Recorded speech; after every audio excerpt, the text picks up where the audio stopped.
In this lesson, we'll take a look at a condition called Capgras syndrome, and I'll assume that you've already watched the video clip showing one such patient. Strange conditions, it's rare, but usually due to head trauma, and the patient thinks that a close relative, maybe their father or their wife, is an imposter. We're going to call this a delusion, and we'll define a delusion as a persistently held false belief that is contradicted by overwhelming evidence accepted by others in the person's social network or culture. Right, so the delusion is this idea that their wife or their father is an imposter. Now, what's odd is that they seem to have intact facial recognition because the patient says the imposter looks just like their relative, right? So, in other words, the idea of an imposter would be somebody who looks like the real person but who isn't, right? And so the fact that they recognize them suggests that the face recognition system is operating. Interestingly, there seems to be intact voice recognition because they don't claim that they're talking to an imposter over the phone. So that very person who they think is an imposter face to face, when they hear that person over the phone, they don't have this belief that they're talking to the imposter over the phone. So in this case, it is restricted to the visual domain. And then finally, normal individuals show an increased skin conductance response. That's what SCR means here, a skin conductance response. That's measuring sort of the sweat on the surface of your skin. And it's a measure of it's an emotional response. Normal individuals show increased SCRs to familiar people and close relatives, and that's a signal of emotional salience. They also show increased SCRs to dangerous people or scary situations and whatnot.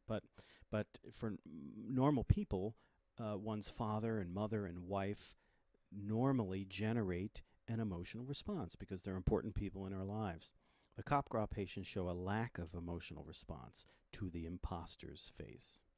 So an important clue here, and researchers will use this clue and other facts about Capgras to try to model what might be going on in the brain. Okay, so you've seen this diagram before when we were talking about associative prosopagnosia. You'll recall there the patient had damage to the person files. But in this condition, Capgras syndrome, we're trying to understand why they have this delusional belief that a person who looks just like their wife or their father is nevertheless an imposter. So let's just remind ourselves of what we have here in the diagram here. We have the bottom portion, the fusiform face area, sending information about facial identity along the ventral portion of the temporal lobe.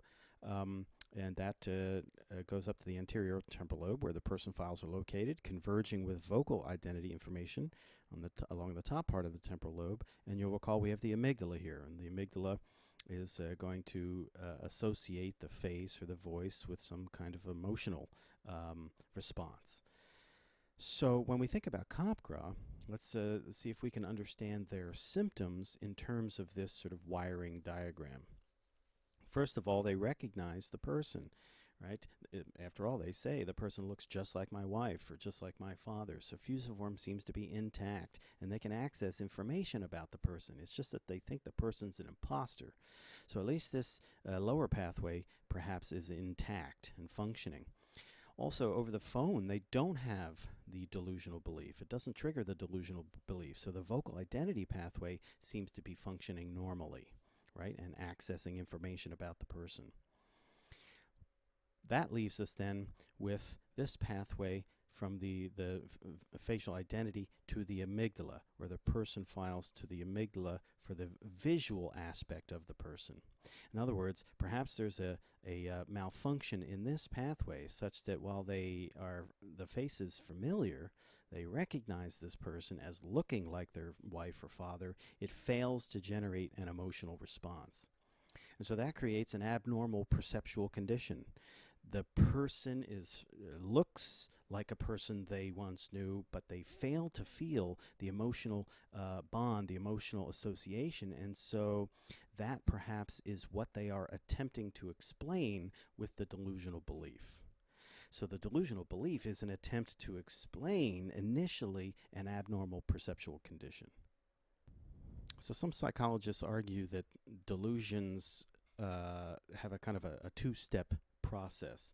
Step 1, the patient has an abnormal perceptual experience and makes an inference to the best explanation. And we're going to call that an abductive inference. And this inference will become the delusional belief.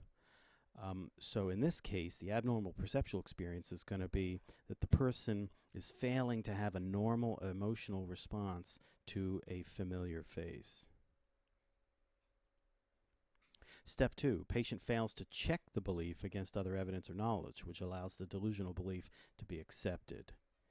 Now here we have to bring in other elements, other information about brain systems. But first, let's see how it would look down on this diagram here. So we've got some kind of observation or fact or experience that the subject has. They see their wife or their father, but they lack an emotional response. So they make the first inference, she's not my wife. Now, notice then, this is an inference that attempts to explain the abnormal perception. A familiar face that just doesn't evoke normal emotional response. But then the step 2 is critical for the maintenance of the delusion.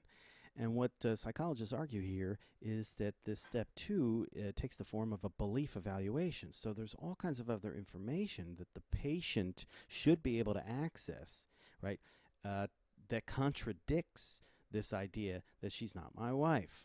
Right, after all, this imposter knows all kinds of things about the person, right? So this imposter has all kinds of information that it would be that would only make sense if it was really the person's wife or the person's father, etc. And so something goes wrong with belief evaluation, and then the patient accepts this belief, and that's what we're calling this delusion that persists over time. Now, researchers think that step 2 here, the belief evaluation, requires systems in the frontal cortex. And if there's any damage to some of these areas in the front part of the brain, then maybe the patient can't evaluate their belief and bring contradictory evidence to bear and reject this delusional belief. So if you have a failure of the belief checking system, you end up accepting the belief, and then that is the persistent delusion. Here's a little diagram that kind of captures this two-stage process in delusion formation. So now we're looking at the left hemisphere. So here we have the face area here. Here's the face, the wife's face here, right? Although the person's going to say it's an imposter. Well, what's going on? Well, fusiform is properly recognizing the face. And so here they have in their working memory box up here, they have a perception of their wife's face. But because this pathway to the amygdala may be damaged, there's no corresponding emotional response, right? So no signal. The amygdala is not signaling that this is a familiar person, indeed a loved one. And so you get a perception of a face, but without the normal emotion associated with it. And this is the abnormal perceptual experience. What does a person do with this kind of abnormal perceptual experience? Well, come up with a way to explain it. We're going to call that the abductive inference. The inference is, well, she must not be my wife because normally when I look at my wife, I have some emotional response. So now we have the delusional belief, she's not my wife. Now, again, for normal people, we would be able to access all kinds of information and evaluate that belief and then reject the belief. But if you also have damage to the belief checking system here, then that delusion is allowed to persist.